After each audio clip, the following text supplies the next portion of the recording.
الله يا الله الله يا الله الله يا الله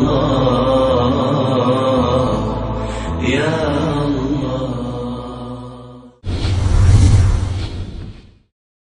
You are now watching Islam Dum Dum Dum Dum.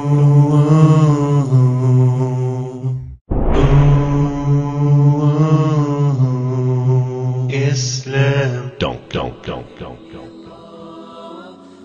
On today's show, in Tazkiyah, Shaykh Hassan talks about Islam and Iman and how true faith is implemented. In Revive the Sunnah, we read about the angels' prayers. In Islam Today, we take a look at the growing phenomenon of famous people entering Islam. In Regular People Amazing Stories, a man shares his incredible story of how he came to Islam. And finally, our Ramadan special with Muhammad Bano and Umar Malik.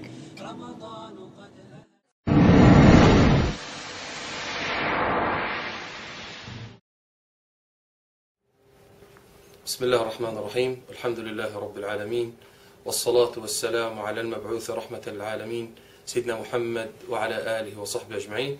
اللهم صل على محمد وعلى آل محمد كما صليت على إبراهيم وعلى آل إبراهيم في العالمين إنك حميد مجيد. وبارك يا ربنا على محمد وعلى آل محمد كما باركت على إبراهيم وعلى آل إبراهيم في العالمين إنك حميد مجيد. Dear respected brothers and sisters, after praising Allah subhanahu wa ta'ala for His great bounties on each one of us, the bounty of Islam, the bounty of Iman, the bounty of Quran, and after asking Allah subhanahu wa ta'ala to accept our love to the great Prophet Muhammad sallallahu alayhi wa sallam, may the blessing and the peace of Allah subhanahu wa ta'ala be upon him, upon his family, upon his wives, upon his companions, and upon his followers, you, those who are going to follow Muhammad sallallahu alayhi wa sallam with piety till the day of judgment. O who believe, Ya ayyuha alladhina amanu. The call from Allah subhanahu wa ta'ala to the believers. The calls that Allah subhanahu wa ta'ala has made it to the believers in the book of Allah. We have many calls in the Quran, and one of them, what Allah subhanahu wa ta'ala is directing to the believers. Ya ayyuha alladhina amanu. O who believe. Brothers and sisters, let's make it in depth on how we are going to be amongst the great believers that Allah subhanahu wa ta'ala has granted them Jannah. Those whom Allah subhanahu wa ta'ala consider them at a higher level than only Islam. They have made it, they have accepted the message of Allah subhanahu wa ta'ala, they have bear witness that there is no God but Allah, and bear witness that Muhammad sallallahu alayhi wa sallam is his last messenger, under Ashhadu an la ilaha illallah wa ashhadu anna Muhammadan Rasulullah. But that's by itself will not be the grant that Allah subhanahu wa ta'ala will make it to each one of them to be in Jannah, to be protected from the hellfire. As Allah subhanahu wa ta'ala mentioned in the chapter of Al-Hujurat, while talking about the Bedouins, قالت الأعراب آمنا قل لم تؤمنوا ولكن قولوا أسلمنا. The Bedouins have said, we believe in Allah. And Allah subhanahu wa ta'ala has told them that the first step is not called believe. The first step, you have accessed from the gate, you have entered from the door, you have started your first journey with Allah subhanahu wa ta'ala, which is the step of Islam. You have declared the Shahada in order to be considered as a believer. وَلَمَّا يَدْخُلِ الْإِيمَانُ فِي قُلُوبِكُمْ. When the Iman will enter the heart, the DNA of the body will be the Iman. Every single action, every single word, every single thought will be under the implementation of the gate pass, Shahadat an la ilaha illallah wa anna Muhammadan Rasulullah. Allah subhanahu wa ta'ala did direct his calls to the believers, which we are a part of, as the Sahaba of Muhammad sallallahu alayhi wa sallam used to implement in their lives with the Prophet alayhi salatu wa salam. Whenever Allah subhanahu wa ta'ala is directing the call to Ya ayyuha alladhina amanu, each one of them, he will never be blind, he will never be deaf, he will never be dumb. Each one of them did understand that the call is directed to him. And they used to say, Na'am ya Allah. Yes ya Allah, we are here to receive. We are here to see what Allah subhanahu wa ta'ala would like to see from each one of us. to be a part of the believers. Then Muhammad sallallahu alaihi wasallam has confirmed the same meaning in one of his great hadith about the real explanation, interpretation of the Iman, when he said عليه الصلاة والسلام الإيمان ما وقر في القلب وصدقه العمل. The belief or the Iman, the faith, is whatever is settled in the heart and will be verified with actions. It will never be a statement, so it will never be a part of those whom Allah subhanahu wa ta'ala has given a warning about them. يا أيها الذين آمنوا لما تقولون ما لا تفعلون كبر مقتا عند الله أن تقولوا ما لا تفعلون. Oh, who believe, why you are saying what you are not implementing? It's a big deal. It will bring Allah's anger if you are going to say whatever you are not implementing, especially whenever it will come to the faith. May Allah subhanahu wa ta'ala make all of us among those who will be considered a part of the true believers of Allah subhanahu wa ta'ala. Wa sallallahu ala sayyidina Muhammad wa ala alihi wa sahbihi sallam wa jazakum Allah khair. This is Hussam Khurshid, and you're watching Islam Dunk TV. aka Napoleon, with my brothers from the West, Jimmy Okay, Jimmy Abbas. We out here in Dubai.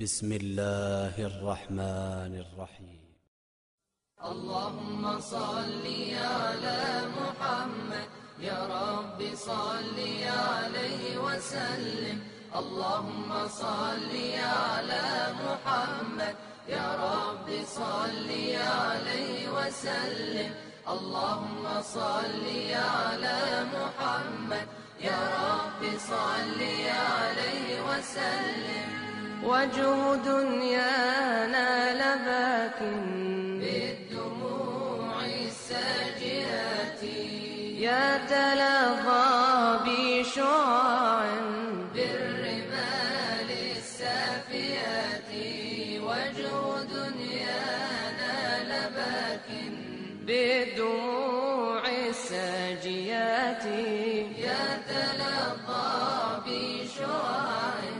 بالرمال السافيات اللهم صل على محمد يا رب صل عليه وسلم اللهم صل على محمد يا رب صل عليه وسلم هذه الدنيا سراب للنفوس الظامئات كلما لاح بقرب منها قرب الأمنيات كلما يزداد بعدا كالنجوم النار.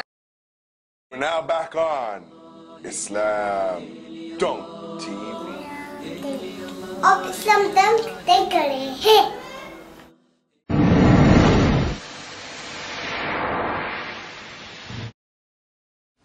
Bismillah ar-Rahman ar-Rahim, alhamdulillah, wa salatu wa salam rasulullah. Assalamu alaikum wa rahmatullahi wa barakatuh. This is Jibril K and you're watching Islam Dunk TV with a special edition of Islam Today.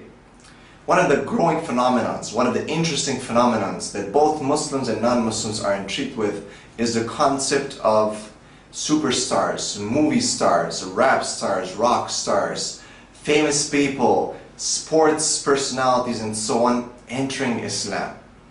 And the question arises in the mind of the people is, why? Why would someone give up that luxurious life, that very comfortable life, and dedicate themselves to the worshipping of the one creator, the creator of the heavens and the earth, as we say in Islam, Allah? Why would someone give up their nice sleep, or sleep whenever they want, or eat whenever they want, and have to be restricted within certain bounds that you have to wake up at this time for prayer, you have to pray at this time, you have to fast this month, and you have to do this and this and this? Why would someone supposedly give up that freedom, as Islam is always being put in under the lens and scrutinized and saying that it's very restrictive and there's no freedom and so on and so forth? Fine. Let's say if you want to look at it that way, and of course we don't agree with that, but if you want to look at it that way, the question goes back to you again, because you're trying to attack Islam to some points. Why would someone do that? Why would someone enslave themselves? Why would someone subjugate themselves? Why would women who are supposed to have everything, they're supposedly they're freed by their society, they have whatever choice they want to make, or wear whatever they want to make, for going from mini skirts and tight clothes and going to clubs and parties and so on and so forth, and doing whatever, not even marrying, not even being, having a husband to supposedly be their, their head of the family and so on and so on. They're basically their own person doing whatever. Why would such women change themselves and become who? They cover themselves now. They sometimes cover their face. They cover every part of their body except for their eyes and hands sometimes. And they basically say, I'm a Muslim. I don't care what I've done. I don't care what kind of life and what kind of things. I've changed and become Muslim. This is the question. The examples range from, for example, Napoleon, who was part of the outlaws, rapping with Tupac. And I've had the personal experience of meeting Napoleon. And I must tell you that this person gave up everything. He had houses. He had dollars coming out of all his pockets. And now, mashallah, may Allah bless him, this person gave up everything for the sake of Allah. Loon, and y'all know Loon from rapping from many different songs and singing with Puff Daddy, for example. And this is a person who was basically partying all the time, leading a life of carelessness, and all of a sudden there's a wake-up call, and now both Napoleon and Loon, preaching for Islam, going and speaking to people about the dangers of getting involved within the rap scene and the so-called rap, the rap movement. Let's move further and look at someone like Eddie from the Dean Show, who was basically an organizer of parties, who was a bar hopper, who had everything at his fingertips, and changed his life and has the Dean Show and is preaching to people Islam.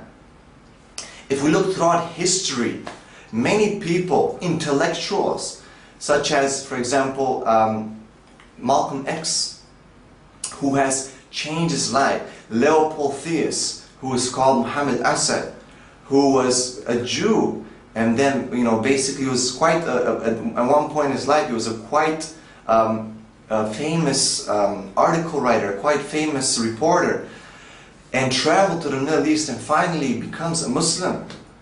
And many others. And I remember this from a personal experience being there, and one of the Christian missionaries made fun of Islam and saying, oh, Islam comes up with the argument that, hey, Muhammad Ali was a Muslim, or Mike Tyson is a Muslim, therefore Islam is true. I don't think any sensible person would come up with such an argument. And it's definitely not the point of today's show to come up with an argument for Islam, that these people have entered Islam. The question, again, I'm saying it, the question is why? What is there that these people, that people outside, people non-Muslims, both non-Muslims and Muslims, who are looking at Islam from, outside and saying that this is a religion of terrorism, this is a religion who subjugates women, this is a religion who just basically takes away everything and gives nothing, because a lot of people do that. And we see that with the media and so on and so forth. And people have that idea about Islam. People don't know about Islam, the reality of Islam. But again, the question goes to, and this is not, we're not trying to use this as a proof, I repeat, why would these people do that? Why would they supposedly, hypothetically speaking, come to what you consider something subjugate? Why would women come to something subjugate? The statistics show that out of 3 people who convert to Islam, 2 are women. An overwhelming majority of women are coming to Islam. Women that range from a variety of different people, different classes, different backgrounds. And these people are saying, I'm coming to Islam. Now, again, I'm not saying that Muhammad Ali or Mike Tyson or Malcolm X, but these are people who are famous people. Everyone, when I mention their name, people know them as famous people for whatever reason. But why would these people become Muslims? Again, I'm trying to give you some food for thought. Now, as you know, you might know, might not know, I myself am a revert to Islam. Of course, I'm not a famous person, and that doesn't, add anything, any weight to this or take away anything from this. But I will tell you from my personal experience and speaking to some of these people, and you can try to take it upon yourself to just look into Islam a bit. Just go and maybe try to contact some of these people. And they are available. They have websites. If you Google their names, such as Loon and Napoleon. And even I've met the brother of none other than Dave Chappelle, and his name is William Chappelle, and he's very involved into Islam, his whole family. And Dave Chappelle himself, again, why do you think that he's not been on the screen anymore? Dave Chappelle himself has become a Muslim. Dave Chappelle himself has gone for Umrah and Hajj, one of the pillars, Hajj, the pillar of Islam. Dave Chappelle himself has changed his life around and is slowing down from the fast-paced life, the successful life that he had, the HBO contracts and so on and so forth. So again, from my perspective and my experience meeting some of these people and talking to them, and from my personal experience, it is the beauty of Islam that makes you realize, when you look into it, when you give your heart to it sincerely, and looking, reading the Quran, knowing what is Islam, talking to Muslims, you realize that you've been missing out for the past 20 or 30 years that you've been living on this earth, not knowing who your God is. What is the truth? What you have to do in life. Islam offers the map of this life. What should you do to achieve true happiness? Not this materialistic happiness where you're sitting there and you're saying, well, yeah, I can spend all this money today, and then tomorrow I have to spend more, and I can drink this alcohol, and I can be with these women or with these men or so on and so forth, party here. But really inside of myself, I don't feel that I'm satisfied. Really inside of myself, the fitrah, the natural disposition, that God's spot, that God has put inside of us, is looking for spiritual fulfillment. And that's why they have turned to Islam. Most of these people have known about other religions. Most of these people, for example, in the case of Dr. Lawrence Brown, have researched in depth all the religions that are out there. And only Islam is the one that fit with the humanity of the person, with the proofs that it had to offer. And as Eddie from the Deen Show puts it, and he is, mashallah, a jiu-jitsu master, and as he says, he's come from the Gracie school of thought, that the truth beats falsehood. And that's what happened with like the Gracie type of jiu-jitsu, that it beat all the other types of schools. And of course, we're not encouraging any beating here.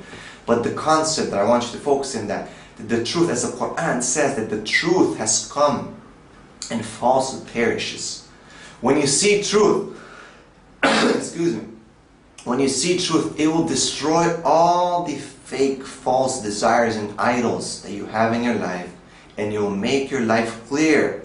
Now it's your choice whether you want to follow it, but the path will become clear. And if you do follow it, you will see that you will attain that spiritual content that your body, your soul is longing for. And it's really longing for. And you know that you need to wander through this world being senseless, being basically driven by your instincts. And this is not fulfillment of your spiritual, still not fulfilling your spiritual desire.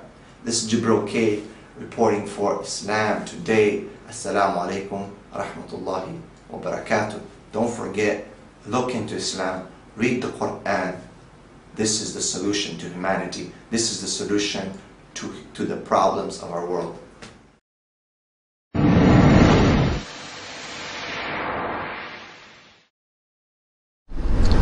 Bismillahirrahmanirrahim. Assalamu alaikum wa rahmatullahi wa barakatuh. I'd like to welcome all my brothers and sisters watching this clip on another edition of Islamic Dunk. Regular people, amazing stories. I have the blessing and the benefit today to have Brother Amin, also known as Doug, here. Assalamu alaikum. And he's going to tell us today, roughly speaking, his story of how he came to Islam. And the purpose of this is so that we can learn about our brother Doug, and also we can see just the miracle of how Allah Azza wa Jalla brings people into the fold of Islam. But with that being said, I'm not going to hold the brother up too much, and I'm going to jump right in and ask the brother just a little background on your life before Islam and how you came to the fold of Islam. Okay, subhanallah, ahlan wa sahlan. My name is Amin Abdullah. I am a recent newly born into Islam as about 6 months ago. As you can see, I'm not as young as my brother here. So I've lived quite a long life, and most of it without religion. In my early teens, I left the practice of religion, not the interest in religion or the respect for religion, but the practice of religion. So there was no one belief or church that I attended or practice that I followed. So how did I get to where I am? Well, where am I? I'm in the UAE, obviously, with my brothers here. And about 6 months ago, when I was in the middle of a job working for a government authority here, I had an experience. And that experience led me to think about what I was doing, what was important to me, and what I needed to do. So now let me tell you a little bit about the experience. Well, the experience has, of course, an introduction to it, and the introduction is I came here to the UAE, and as I came here, I came with an interest in the people, the history, the culture, how they lived, and what made them unique. So, of course, Islam is in everything here. It's in daily life, it's in family life, it's in work life, it's in religious life. So to make a long story short, a colleague brought me a copy of the Quran. And I kind of read the Quran for recreational reading in the evenings. This was early in my work, and didn't get very far, and quite frankly I set it on the bedside and the bedstand and I left it there. So as I got further into my work, I became acquainted with a colleague, a person who works for me in our company, works with me in our company. And one of the things that I noticed about his behavior was that there was something in his character which I had a great deal of respect for. He had a great deal of integrity, honesty, professionalism, and also, no matter what was happening to him, inside the company, inside his life, or the other things that would kind of drag him down and depress him, he was always able to get through it. So we never really, he's a Muslim, we never discussed Islam. I was not interested in talking to him about Islam, and he did not push Islam to me. So it was just basically on the basis of his behavior. So we knew each other for about 6 months and actually became very close friends. Then one night, actually in the middle of the night, in the wee hours, as they say, I was sleeping and I heard a voice. And the voice said very loud, very clearly, very distinctly in English, "Pray." What was my reaction? I said, I don't know how to pray. Quite honestly, I've not had anything to do with religion for 40, 45 years. I don't know how to pray. And so the voice said again, "Pray. Just do it." And so the two phrases that came to mind were, the first one was, "I believe," in English, and the second one, "I submit." And then I went back to sleep. So this is never happened to me before in my life. This is not a regular occurrence. I'm not a person that hears voices or has these experiences. So this was very, very unusual for me. So I talked to my friend the next day. I said, "Muhammad," I said, you know, this is what happened. You know, it's pretty unusual for me. And so we talked about it, and he said, "What do you think it means?" And I said, "You know, I really don't know. I have no idea." He said, "Well, me neither. Let's wait and see." So that was that. And about 2 weeks later, I had a similar experience again, only this time the voice said only once, "Read." And I had a copy of the Quran sitting on the bedstand where it had been for the last 6 months. And so I thought, I'm awake, okay, what am I going to do? So I started to read. So I opened it up to this surah here, the very first surah, Fatiha, and I started to read, and as I started to read, sort of it dawned on me that what was in this book was not something that I needed to read just for relaxation, just for recreation, just to kind of calm my mind before I went to sleep, but that this was something that I needed to read in my daily life, when I was awake, when I was focused. In other words, it was something that I had to digest and use, not just entertain myself. So, went back to sleep. Talked to my friend the next day, same story. What do you think it means? Not really sure. You know, it could be a lot of things. What do you think it means? To be honest, Muhammad, I don't know. So we didn't talk about that. And he didn't try and interpret it for me. He didn't try and say, well, this is what it means. This is what you have to do. We just sort of let it go. So I thought about it for, you know, a couple of weeks, and then it, you know, these two things, they were out there and they had happened, and you know, I didn't know how to make sense of them. So finally, you know, I asked Muhammad the question. We were talking one night. I said, Muhammad, I said, you know, tell me, you need to explain to me what I believe, what I submit. Tell me about this. He said, it's very simple. In Islam, we have a step called shahada, and what it is it is your profession of your belief in the one God, and your submission, and that Muhammad is his messenger, sallallahu alaihi wasallam, and that you submit to the will of God in your life. And I said, okay. So we didn't talk further. He just said, this is, you know, this is what it is, and he explained to me how it was done. He said, it's not a big official ceremony. You don't have to call a lot of people to the church and everyone watches you. You know, this is a declaration of faith basically between you and God. He didn't use the word Allah. He said, between you and God. I said, okay. So I thought about it a bit more. And then Thursday night, actually one Thursday night, I decided what I need to do is I need to make this shahada. I need to take this step. The missing piece for me, you know, the things seem to be out there, but the part in the piece in the center of the puzzle that locks them all together is action. That's the one thing that Muhammad had, that he had demonstrated to me for months in his life. You know, it wasn't, I'm a Muslim, this is Islam, I believe, blah, blah, blah. It wasn't in words, it was in what he did. And so I thought, okay, this is what I have to do. I have to do something with this. So I called him, I said, Muhammad, I said, I'd like to come to your masjid tomorrow after Jummah prayer, and I'll do my shahada. And he said, are you sure? He said, you really need to think about this, and you need to be very careful, because once you make this commitment, it's not between you and someone else and you go, oh, well, you know, I changed my mind. This is a commitment between you and your God, your Creator. So be very serious and be sure. And once you are, go for it. So that's what I did. He said, so you need to come to my house ahead of time. There are some things that we need to do to prepare to go to the masjid.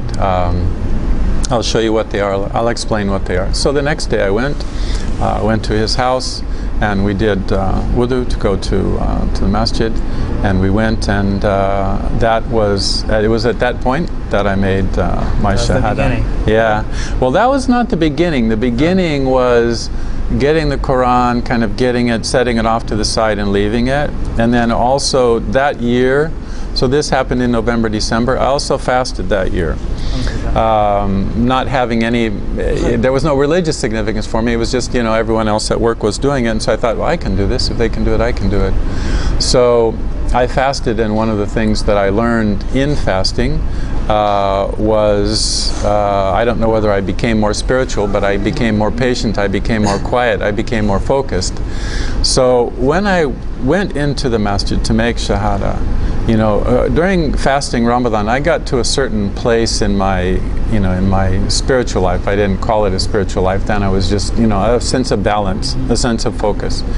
So when I went into masjid to make shahada, it was like going back to that place in my life. I felt like I was where I needed to be, that things were in balance, that they were in focus, that this is what we are supposed to do. This is what I am supposed to do with my life. So all of the pieces kind of fit together at that point. And that's my story. That's the story of how I became Muslim. Alhamdulillah. Jazakallah khair for sharing that story with us. So Jazakallah khair. Thank you for being here with us. Thank you for sharing our story. And inshallah, Allah bless you and everyone that is related to you. And inshallah, I wish you the best. Jazakallah khair. Thank you. Assalamu alaikum. This is Omar Malik and this is Tariq over here. You're watching Islam Dunk TV. الآن تشاهدون إسلام دانك تي في. ترقبونا. تبلغ بالقليل من القليل تبلغ بالقليل من القليل وهي الزاد للسفر الطويل وهي الزاد للسفر الطويل.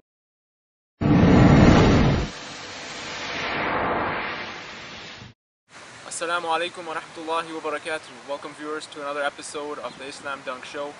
We have the Ramadan special here for you today. Inshallah, we're in a very historic location in Windsor, Ontario, Canada. Talking about a very important topic. Obviously, everybody's wondering, what Ramadan is going to be like this year with, the long fasting days coming up. And we just thought maybe give you some of our thoughts about Ramadan itself. One of the things we notice is a lot of the youth and a lot of people, especially in the West, trying to fit into the environment. The summer is here, a lot of fitna is out there. We're wondering, how to survive through this fitna, and it's actually a really good time for Ramadan to be here. And Muhammad, what do you think? I mean, how does Ramadan help us being steadfast in the environment that we're in right now, especially with the summer here? Alhamdulillah. Allahumma salli ala Muhammadin wa ala alihi wa sahbihi wa sallam. It's really, I remember back in the days when I was in high school, it's very challenging to fast all those hours and have all those temptations, fitna, desires around you. Because Ramadan is meant to decrease, the desires, temptations, and make you more spiritual, bring you more closer to Allah subhanahu wa ta'ala. But unfortunately, in such an environment, you feel you are a stranger. Which is very important because Muslims are in general they are strangers compared to the rest of the human beings. As Allah subhanahu wa ta'ala always made the people of the truth, He made them few, and the people of falsehood He made them many, because He want to test His truthful servants, and He want to see them how they're going to pass this test. So we really don't need to look at as Ramadan as long days of hot weather and whatnot. Rather, we should look at it as something that would help us fight these challenges around us, and to bring the sense of community feel and that identity of the Muslims when, especially in Ramadan, when everybody gathers up, and a lot of people who don't come to the masjid very often, you see them practicing, trying to bring their families that the strong brotherhood about Islam. Yeah, of course, for a Muslim, he has to be always in the environment. Yeah. With that environment, you can really survive. It's like a fish in the water. So when you stay away from community and you try to be strong at the same time, it's kind of impossible and contradicting each other. Okay. So as the Prophet ﷺ said in the hadith, that إنما يأكل الذئب من الغنم القاسية. Always the wolf would attack the lonely sheep. It would look always for this, lonely sheep to attack it. So if Muslim is always in the Taraweeh, in the masjid, in the Qiyamul Layl, trying to advise his brother, even in school, in work, in university, wherever you are, you should always engage yourself in da'wah activities, jama'ah, prayer, congregation. Always, even when you fast, you feel the spirit of fasting when you are with Muslims.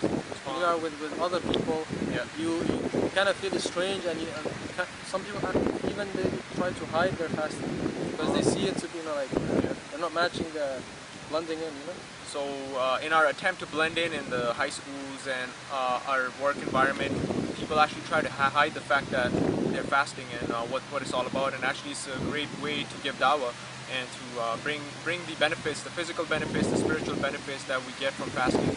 Now, do you have any examples of people in the Quran that went through this process of steadfastness, even with all the people around them calling towards falsehood, and they stuck to their principles?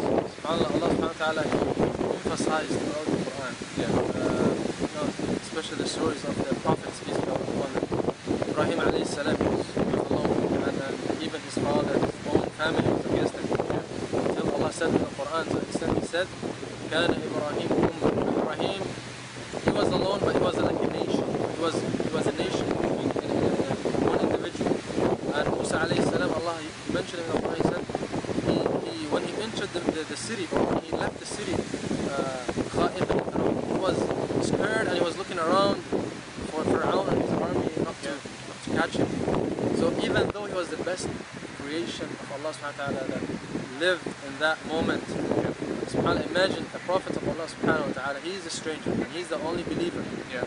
And we are very happy now to have a lot of believers. We have, we're always together. That's how we strengthen each other. That's why Luqman alayhi salam, another story, when he advised his son, he told him, Ya bunayya aqim as-salah, pray. But prayer alone is not enough. He said, وَأْمُرْ بِالْمَعْرُوفِ وَانْهَى عَنِ الْمُنْكَرِ, and order the good and prevent the evil. That's how you're enjoying good, you prevent the evil. That's like you attacking, You're not waiting until people come to you and tell you, man, what are you doing, man? You fasting? What is this, man? They make fun of you. You don't want to wait until then, That's why Luqman alayhi salam, he taught his son and he gave him the immunization and he made him prepare himself ahead of time. We don't prepare ourselves when Ramadan comes and we try to all of a sudden pray the night and read Quran in the morning, fast, do all those good things in one time. You can't do that. That is very important to prepare yourself ahead of time. Even month, 2 months, Sahaba radiallahu anhum, it was known that they used to do prepare themselves 6 months ahead for Ramadan. And when Ramadan comes, they're going to pray for Allah subhanahu wa ta'ala the next 6 months. They make dua until Allah accepts their fasting. They say, Allah accept our fasting. And then, they keep going in this circle. So always prepare themselves, even though they live in a good environment. Now we are more worthy to do this. We are more worthy to prepare ourselves, prepare our kids, inshallah. Inshallah. So, I mean, the advice of Luqman, you mentioned how he told his child to call towards good and forbid evil. And this is the concept of fasting as well. It's not just to stay hungry, but it's like the Prophet says that if somebody agitates you or makes you mad, you should say, Inni sa'im, I am fasting. And remind him I'm fasting. What does that tell us? The fact that fasting is not just about hunger and not eating and going through the long days of summer, but it's trying to bring us closer to Allah, to call towards good and forbid evil, which happens naturally because we are expected not to swear, not to backbite, not to watch haram, not to say haram. So anything that makes us better believers, better human beings in general, this is what Ramadan is all about. And eventually, I wanted to ask you about how we should really look at this as a mercy from Allah subhanahu wa ta'ala, because a lot of times we look at fasting, especially in the summer, as the long fasting days of heat, but it really needs to be considered as a mercy from Allah. How can we tell our viewers to look at Ramadan in that way? SubhanAllah, the hadith is famous that most people they mention it when Ramadan comes. The Prophet ﷺ said that if you fast Ramadan إيمانا واحتسابا غفر من صام رمضان إيمانا واحتسابا غفر له ما تقدم من ذنبه وما تأخر. Whoever fasts Ramadan with certainty, like you have the certain yaqeen that Allah subhanahu wa ta'ala is watching him and he's doing this for the sake of Allah, Allah will accept it from him if he does it sincerely, and with belief that Allah subhanahu wa ta'ala will do this. So belief and certainty, not like 50-50, I will do it just because I'm a Muslim and people fasting and it does not befit me to eat in front of them. A lot of people do it for that reason. We should not be like that. We should do it for Allah subhanahu wa ta'ala and knowing the reward for that. Allah subhanahu wa ta'ala will forgive all our sins, all our past sins. This is the mercy that you're talking about. That's something really huge. I mean, to have the opportunity to be able to have all of our sins forgiven, that's huge. And this is something we really need to share with the non-Muslims as well, because a lot of times non-Muslims claim that, especially with the environment that we live in, a lot of Christians around us who claim that Jesus died for their sins, and there's a lot of emphasis on hope. Now, we as Muslims are sometimes looked at as people who are always fearful and have no hope in Allah, but we really need to look at Ramadan in the way that that is a huge mercy from Allah. To have, even Islam provides you the opportunity to have all of your sins forgiven, to go in Jannah, and Allah subhanahu wa ta'ala makes it so easy for us. We just need to portray Islam in that manner. However, there's the copulation of fear with hope. So like Brother Banu mentioned, that it's also the combination of fear and hope, being steadfast. If everybody was to live on hope only, then imagine a person who's worshipping, being a good Muslim, calling for good, forbidding evil, and as opposed to the other person who's the exact opposite, but they both have hope. Is that really fair for one person to for both of them to actually go in Jannah, to go to paradise without even doing the same effort. So for us as believers, we understand that Islam is about hope, and fasting of Ramadan is a great example of that, and at the same time is to couple that hope with fear of Allah subhanahu wa ta'ala, to balance that out, inshallah, so that we can succeed, inshallah, in this Ramadan and for our future Ramadans, if Allah wills for us to see future Ramadans. Any last advice for the viewers? You said it actually, you summarized it, but I would re-emphasize it's very important that you prepare yourself ahead of time, and you take with yourself, the patience, and being prepared to be strange in the environment. Because even if you're in a Muslim country, you're going to be strange. A lot of people will be swearing, a lot of people will be yelling and fighting people. So we need to be those Muslims who are looking at, to the reward of Allah subhanahu wa ta'ala, who believe that Allah subhanahu wa ta'ala will forgive their past sins, inshallah, and only then Allah will accept our fasting, inshallah. So viewers, just to summarize again, the first point was steadfastness, second point was to call towards good and forbid evil, the third point was the hope in Allah subhanahu wa ta'ala and couple that with the fear of Allah subhanahu wa ta'ala, and finally to feel the brotherhood and be patient throughout this Ramadan. This is Brother Muhammad and Brother Omar from the Islam Dunk Show. Inshallah, we'll bring you back some more feedback from or tidbits about Ramadan, inshallah. So watch out for our future shows. We'll see you next time, inshallah. Assalamu alaikum wa rahmatullahi wa barakatuh.